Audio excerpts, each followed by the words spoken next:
Hello kids, magical stories में आपका स्वागत है। मेरे चैनल को सब्सक्राइब करें और हर आने वाली नई वीडियो को एंजॉय करें। जादुई शहर की रानी इलीना, एपिसोड 3। इलीना उदास बैठी थी। उसी वक्त उसने परी से पूछा, ये कौन सी जगह है? परी गुस्से में थी। उसने इलीना की बात का जवाब न दिया और चली गई।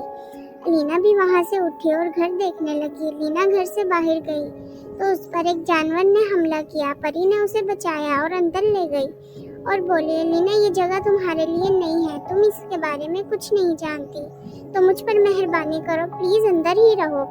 इलीना रोने लग गई थी क्योंकि वो तंग आ रही थी और कोई उसे कुछ बता भी ना रहा था।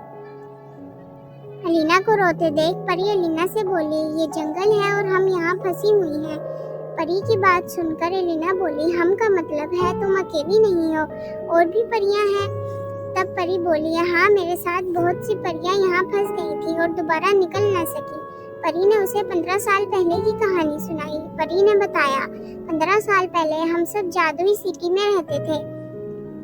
सब सही चल रहा था, लेकिन एक दिन हमारी रानी ने काली चुड़ैल की बातों में आकर उसे अपनी जादुई छड़ी दे दी और उस दिन हमारी दुनिया खत्म हो गई। सारी परियां पत्थर हो गईं और हम शहर से बाहर थी, इसलिए हम बच गए और यहाँ फंस गई, क्योंकि सिटी के रास्ते में तरह तरह के जानवर बैठे हुए हैं और हमारी वजह से मैजिकल सिटी भी बर्बाद हो गया, क्योंकि हमारा इलाका उसके पीछे था और हमारा मैजिकल सिटी में बहुत आना जाना था। लेकिन अब सब बर्बाद हो गया है, अब वहाँ भी कुछ नहीं बचा।